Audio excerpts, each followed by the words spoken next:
that owns a home. They're responsible for the upkeep. They're responsible for the maintenance. They're responsible for everything. But when you rent a home, all you got to do is call the landlord. Let that resonate for just a second. We're going to go there in just a minute. You got a Bible? Hold your sword up. I went to the mall the other day and saw a boy was selling swords. I thought, man, wouldn't that be something? For Christian, got a bunch of those swords. Anyway, don't get me started. Let's pray. Father God, I just thank you for the day. I thank you for this lovely extreme heat that apparently you feel like we need. We just thank you, God, that you provided the means for us to be cool tonight and cool in our homes, whatever.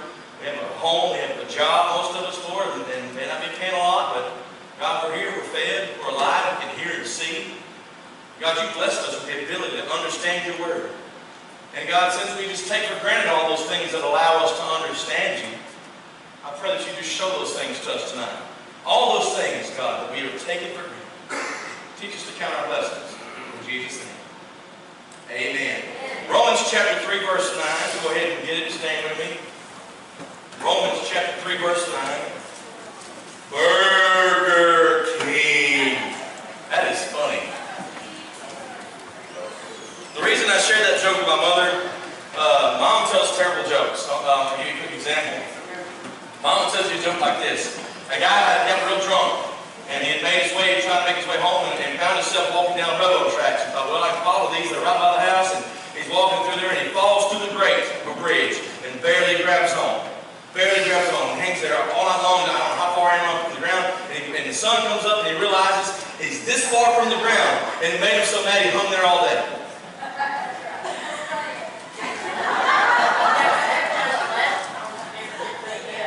Mom tells a joke like this. By the time you get to that punchline, you're like, that was it? I love my mama. What then? Are we better than they? They being the Jews, the Greeks, the law keepers. You read ahead of this. If you got time tonight, read 1 through 8, I encourage you. Are we better than they? You can put any they there. The answer is right here. Not at all. No one is, listen to me real quick, look at me. Nobody in this room is preferred over any other. Not more valuable, not more precious to God. You say, but that hurts my feelings. It shouldn't. There's somebody that don't like you. I'm glad their opinion don't go into this factor. Amen, amen, amen. But we have previously charged both Jews and Greeks that they are all under sin. As it is written, listen to this. And this is speaking about people before Christ and under the law. Okay? He said, there is none righteous. No, not one. We have a righteousness through Christ Jesus. If you don't know what that means, sit after church, I'll lead you to him. Amen? There is none righteous, no, not one. There is none who understands. Think about this. Before Christ, you were not righteous. You didn't understand. You didn't seek after God. He said there's no one who seeks after God. They've all turned aside. They've come together. Oh my goodness. They have together become unprofitable. There is none who does good. No, not one. The throat is an open tomb. With their tongues, they practiced deceit. Not just did it, but they made it a method way of life. The poison of asp is under their lips, the snake. Whose mouth is full of cursing and bitterness. Don't you just love those people? People bitter and cussing all the time. Aren't they just wonderful? Their feet are swift to shed blood. Destruction and misery are in their way, and the way of peace they have not known. There is no fear of God before their eyes. Now we know that whatever the law says, it says to those who are under the law, that every mouth may be stopped, and all the world may become guilty before God. Therefore, by the deeds of the law, no flesh will be justified in his sight. Let me read that again, because if you think you're going to do enough to please him, you need to hear this one more time. The deeds of the law, no flesh will be justified. By the deeds of the law, no flesh will be justified. Can't do enough good to outweigh the bad. It don't work that way. Listen to this. For by the law is the knowledge of sin. You may be sin. And God bless read His word. Amen. I'm not a big fan. Maybe you are a fan of renting because you can just up and go. I'm not a big fan of it. I don't like paying some guy something and once I've used it, it's gone. I mean, to me, renting a home, me personally, my opinion, you can be different. Whatever y'all want to do, you want to get in the apartment and whatever, and deal with neighbors and kids, and I'll go ahead and knock yourself out. I'll deal with Vicky and Terry. I'm fine with that. But when you rent a home, I feel like I've done paid for the month and I can't get that month back. Wouldn't it be sweet if you could pay and get time back? Wouldn't that be awesome if you could just add time? That'd be awesome. If you could just say, you know what, I really didn't get much done today. I need about 4 hours. Wouldn't that be cool? But we can't do that. Once the day's gone, once the time is gone, it's gone. That's something we can never get back. We never get it back. All that time that we lived before Christ. How many of y'all wish we'd started the whole church and Jesus thing a whole lot sooner than we did? How much misery did we put ourselves through running from God? We may even have heard a preacher that lead us or a witness that led us to Christ and we said, I don't want to give up my life right now. And we wasted a whole bunch of our life doing stupid stuff and probably still paying for some of the mistakes as you sit here tonight. I'd be willing to just bet you if I was a betting man. I look back on all that time and I can't get it back. That's how I feel about rent money. I can't get it back.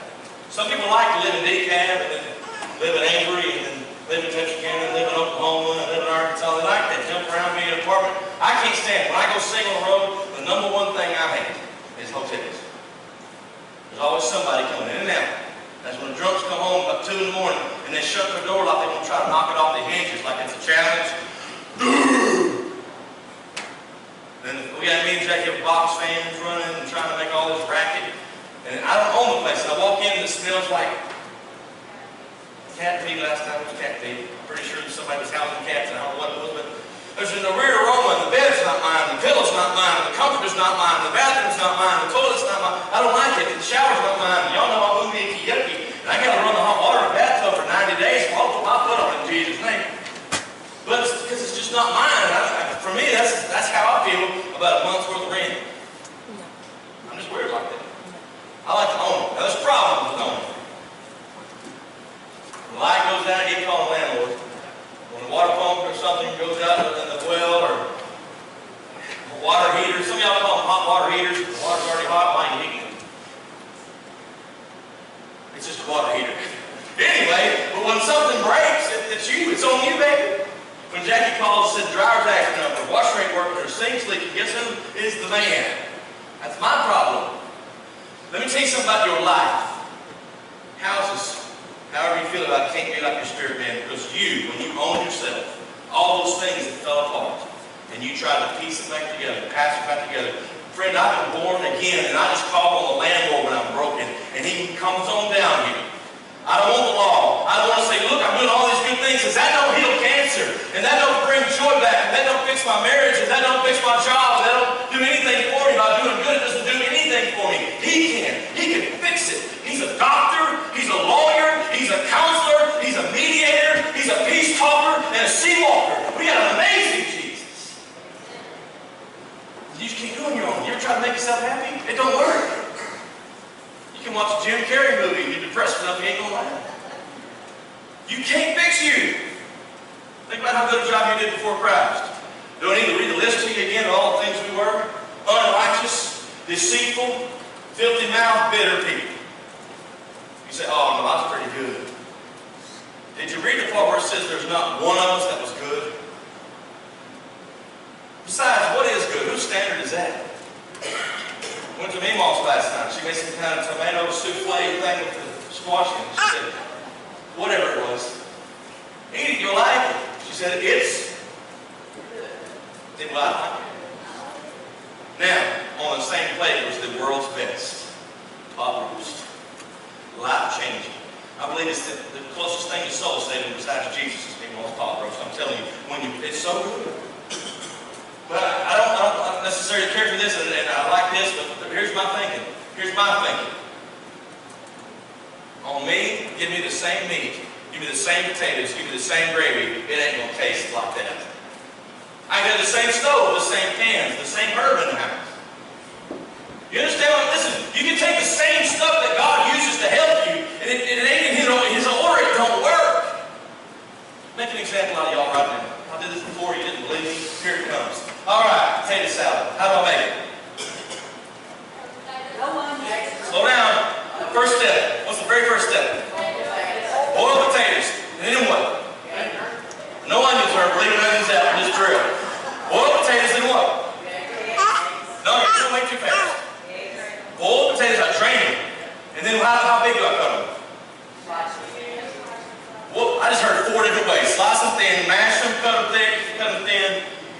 we can't even grill potato salad. We just got to boil it and cut them up yet.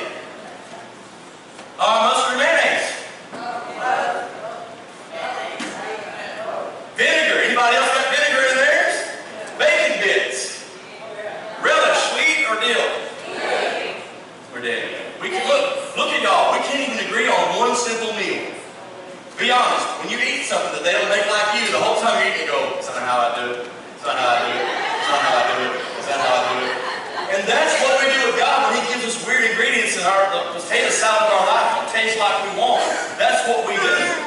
Because, listen, friend, when you realize, okay, God, I realize this is just a used vessel. I'm just written this for a while. I don't own it. It's yours. You made it. I give it back to you. Its wants, its desires. You got when the lights go out, you got to fix them. When the water heater's thrown out of here, you got to fix them. This is your body. I'm your vessel. I'm your child. You bought me with your blood. I just want to rent this thing.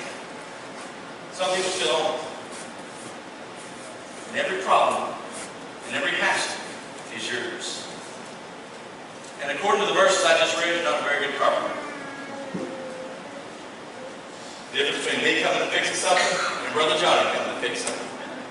The difference between me fixing your car and me fixing your car. I might make it run, but that'd be down a hill with a clutch off, amen, and the e-brake off. I can make it run.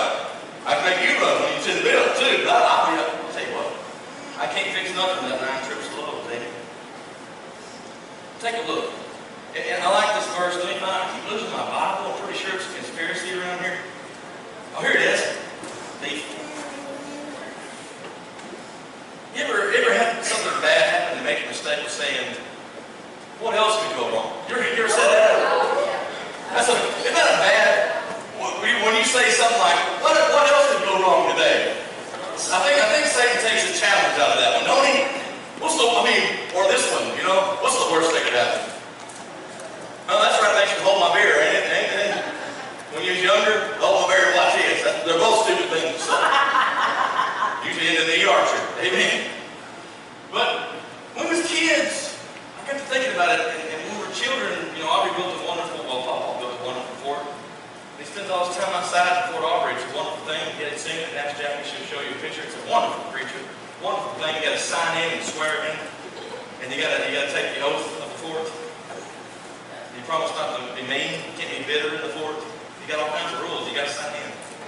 You got to hold your hand up and swear and affirm. And then when you get done, you get Twinkies and peppermints. This is a wonderful fort.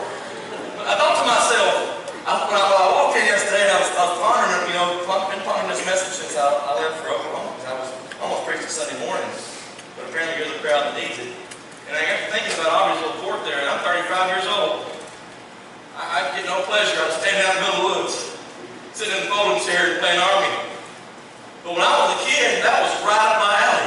When we was a kid, we stayed out late, ticks would bite us, leaves would bite us, we'd be cut, scraped, dirty, nasty, grainy necklaces all up under here. You done got dirt in places, Mama tell you to bathe, you don't want to bathe, you didn't care, you smelled like hot feet, it was the greatest day ever. Mom and Dad paid all the bills, you had no responsibility. We stayed outside all day long, and it was all about what's up for dinner. I just stayed outside until they called my name. When you was a kid, think about the stuff you did that you would not be doing today. If you come in here to church tonight and broke out a coloring book, we'd all look at you a little different. And you come in here and say, "Brother Matthew, I stays between the lines." I'm going to have you evaluated. When we get older, our entertainment changes. Some of us like to listen to music or watch a show or something like that. But have you noticed that kids, the things that entertain you, kids can't stand it? Slow talk, entertaining, something that's informative or educational, they get bored like that. It could be something cool about anteaters or something. And it talks about how the ants get their, get the nose or whatever. And it was fascinating. Kids are going, food when you're young. Sugar, sugar, sugar, sugar, sugar. When you get older, when I was a kid, I remember walking past Walmart going, "Me, Mom won't let me have this stuff. When I get older, I'll buy this whole aisle." When I got older and I walked past all that candy, go, "Oh, God, where's the spinach and green beans in there?" It's weird. Think about how our desires and our wants and desires. I remember, Mom, I told you, Mom used to always said, before we get out, the answer's no. I remember walking past all the marshmallows. I thought, I'll buy a whole package and just eat them until I'm sick. Those bacon chocolate bars. I thought, I'd just eat the whole thing. That's like 19 candy bars in Jesus' name right there. As you get older, your desires change. You didn't like vegetables when I was younger. Now I like vegetables unless it's sweet. Candy's a treat when you're older. When you're a child in the Lord, you want all these sweet things from Jesus. When you get older, you want a message that's got meat. Even if it's hard to swallow, you go, I know my body needs that message. I know I need that truth. I know I'm tired of renting or owning. I'm tired of owning. I want to be renting and let Jesus be the owner. I want God to be the landlord of everything that is me. When it's broken, I'm calling on Him. You have one of the days where Ruth just leaks all day in your spirit, man. That was my Monday. Came in and the phone was full of messages. Emails full. I ain't nowhere with Hutch no more. Can't go wine to him. I used to go over and unwind. I'd just be wound up like 7, 8 o'clock. Go see Hutch and hit that drugs. Talk to me. Now I'm just stressed out. Amen. But here's what I noticed. I noticed something. My desires now is something so simple. When you're a baby Christian, God, do this to give you money. God, do this to make me happy. God, do this to fix this. God. When you get older, you go, God, make me available to you. I want to see souls saved. You get past all the childish stuff, and you realize what you were, and now what you are. You weren't looking for Him when He found you. They said that again because the Word just said it. You weren't looking. Y'all all know that moment when Jesus said it. And you knew He was talking to you. Sometimes it happens in a message. Sometimes it happens during a song on the radio. Sometimes it happens in something a kid says. And you go, that is straight up for me. You may sit here Sunday morning. You may be sitting there right now going, my God, who told me? That's Jesus. He said, I'm the landlord. So if you're tired of your water faucet leaking out in the neighbor's yard, tell you a story about Jacob. He was a weird man. He was also the mayor of Butler. The pinnacle, huh? I mean, step aside, Houston and Dallas. I'm the mayor of Butler. 375 people, 2 stop signs. You got to make sure they're straight every morning, I guess. I don't know what you do as the mayor of Butler. I don't know what you do, man. I don't know what happened. We come home from church one night. We was Bikers church, man. I was back when I was associate pastor. I would just jam out and go home after the preaching. I got home and the yard was flooded. The neighbor's yard was flooded. My water main had busted in the backyard. I run into the front door and I see a note on the door. And I'm thinking, okay, it's somebody's going to explain this. And it said, this is the mayor. Your water main busted. He didn't turn the water off. He informed me of the lake I saw when I pulled in. So he sends me a water bill for like $400. I said, dude, you sent this note sometime between church and now, and it ran for hours, and you just looked at it, didn't fix it, and left it up to me, and you want me. And he said, well, you know what I didn't think about? I could have shut it off. But you know, as silly as that sounds, we do that with our spirit, man. We can see something so obvious and wrong, and we just inform God and don't even try to do nothing about it. Lord, help me with this thing I got going on, and you just keep on doing it. You got to make a productive effort to go, you know what? I'm an adult now. I'm a grown-up of the Lord. Tired of the kid games. He's the landlord. I'm going to point out this leak, and I'm going to get out of his way and let Him fix it. If He's dealing with something in your life, quit standing in front every time the master comes by to fix it. Say, yeah, that's messed up. My friends can see it. My neighbors can see it. My kids can see it. I can see it. My wife sees it. I'm tired of seeing this in my life. Just fix it. The first time I ever quit drinking was followed by the second time, the third time, and the fourth time, and the fifth time, and the sixth time. When I gave it to Jesus. I used to quit drinking every night. Start back in the morning. So did you. He was an alcoholic. Amen. You was a recovering alcoholic every morning. Amen. But here's the problem, church. You got to move out of the way. You can't leave here. Did you see the part where it said they're in their mind? They were meditating. They were practicing in this. You can't be a practicing sinner and a church attendant. You either show up here or you are here. Some people just show up, and some people are here. Are you here? Are you renting or owning? Spirit man belongs to Jesus Christ. When you realize you're not the landlord, if you're going to complain about the conditions in your life and you're the owner, guess what? You're the one supposed to be fixing it. How's it going? Somebody in here tonight's had a water main busted. They just put a note on God's door, water main busted. See you Sunday. I want to take you to a thought though. Practice. He said they practice deceit. Some people are so good at lying, you believe it. I've been fooled a few times in my life by someone's character, but some people can lie really good. Really good. Some people have married somebody for years and don't know who they are, or they've been friends for years. You ever have somebody you know for a long time, and then they did something that was awful, like murder or rape, and you go, what? They deceived you. Think about all these people that have these feel-good, nothing but positive and good godly love sermons, and they're going to show up the glory. They're going to be deceived. This preacher's up there trying to convince them that they own this thing. How much control do you really have? Really? I mean, we like to think that everything's under... How much do you really have? I mean, you are one person away from missing a red light being dead. Somebody in this room may have an aneurysm in their head right now, and tomorrow you won't be with us after lunch. Some of us may not make it past until Sunday, or maybe a car wreck or something. We just don't know. We have no control. You think, well, I drive home, I'm a defensive driver. Ask Brother Danny when you get to glory how that works. It doesn't matter how good you are. You see what I'm saying? It doesn't matter how good a driver you are. The bad ones will hit you. It doesn't matter how good you are. See, I'm a good Christian. Oh, yeah. Those bad people aren't going to stop cussing because you don't like it. I was at work today and the guy rattled off about 19 in a row, making Seder bless for shame. He turned and said, I'm effing sorry about that. Hey, good job. At least you're going to keep it together. We work with people out there that use the F word as an adjective, a noun, a pronoun, a verb.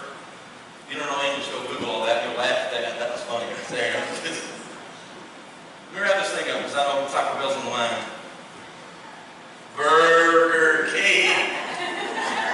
That's a funny joke. He thought it was just a corny joke. That's the best joke I ever heard. Where am I? Tell me real slow. Burger King. I hit the giggle button right there.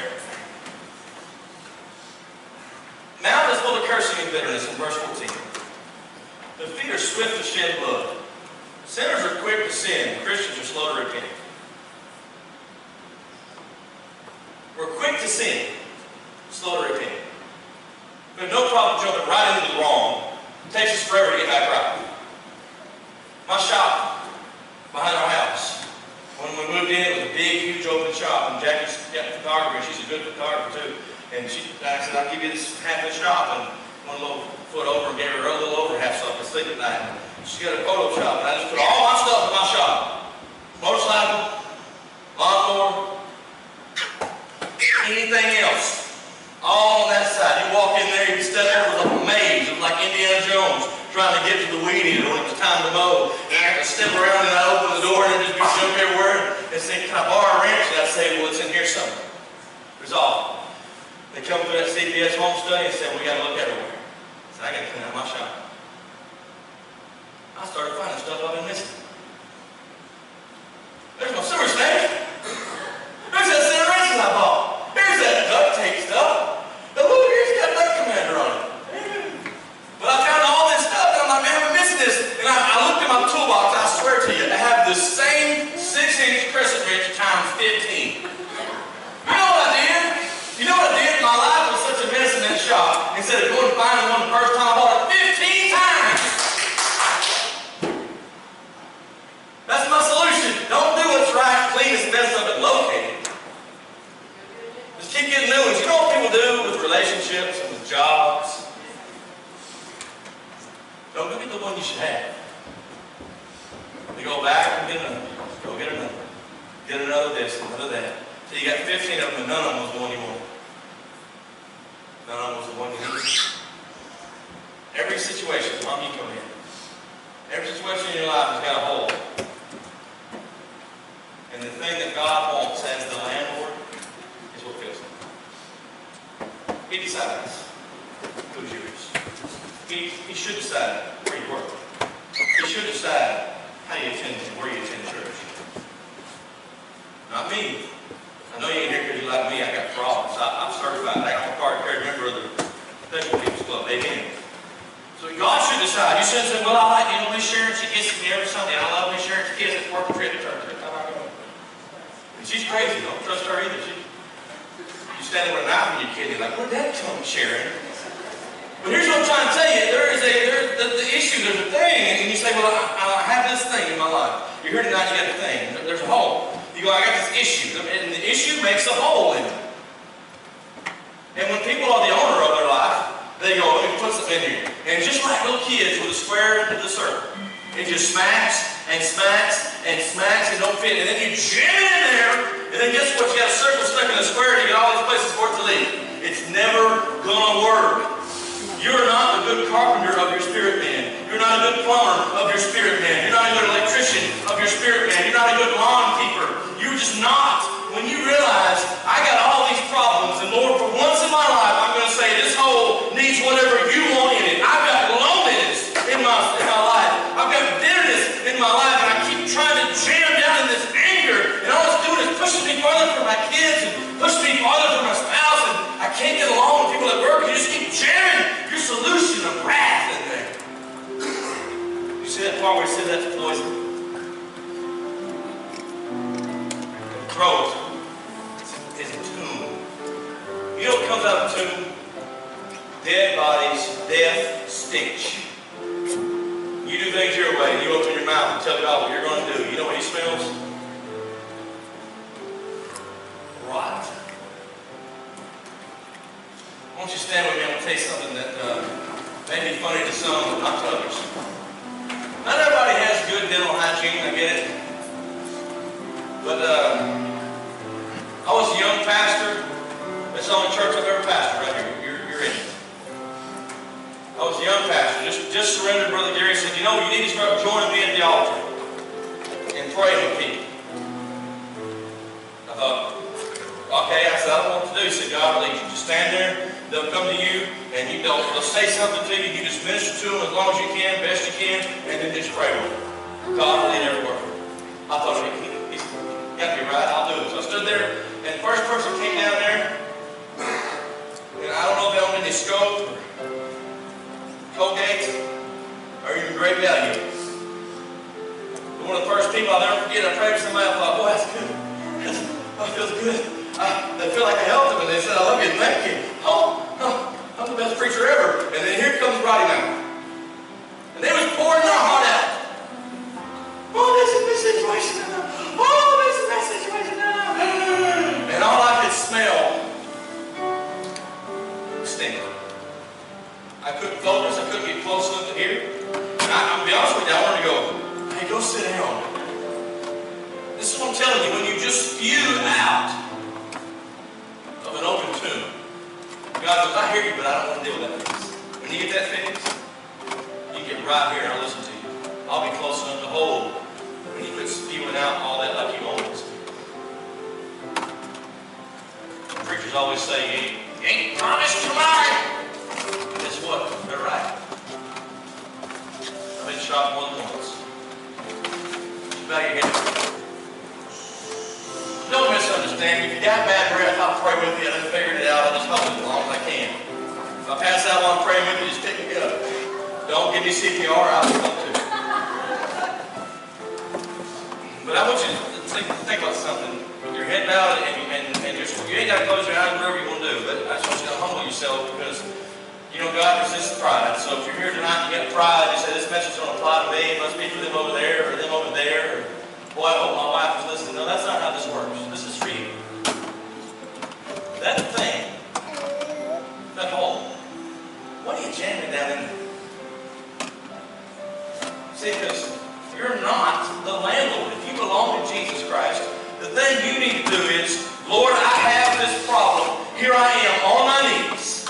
I've been trying to fix it, and I keep jamming the wrong thing, and I know what you smell when I open my mouth, God. I know that I had an empty tomb down here, or an open tomb, and it just pours out the stench, because I've been trying to convince you to do this my way. But tonight, Lord, I'm just going to give you the keys. Lord, there's a leak. I'm getting some broken windows. This whole house is leaking, Lord. And Lord, I'm too tired to fix it now. You finally make that commitment, when you finally grow in Christ, when you let the landlord have the property, you'll see things get fixed like you can't even imagine. Father God, I thank you for Baptist Church. Thank you for humble hearts. People will take up their time and come here on a weeknight, God, when others won't. They deserve your mercy, God, because they've been obedient to you. Lord, you tell us if we're obedient, follow by blessings. We're here tonight, God. These people have surrendered to your word, have surrendered, God, to the thought that there are some things in our life that need to be fixed. And I pray we correct them. Whether it's on our knees at the altar or standing where we are, we've humbled ourselves and bowed our head to your almighty hand. And God, I surrender to you, this church. You are the landlord here, God. You're the overseer. And Lord, none of us in this room own this place. Just obedience to you keeps the lights on. Obedience to you keeps the water running. We're just your hands and feet. Would you keep us reaching? But God, before we reach to others, we got to fix ourselves. And I'm praying, God, those that have the holes tonight, they've been trying to patch them. They've been trying to be the owner. I pray somebody just surrender to the Lamb. In Jesus' name.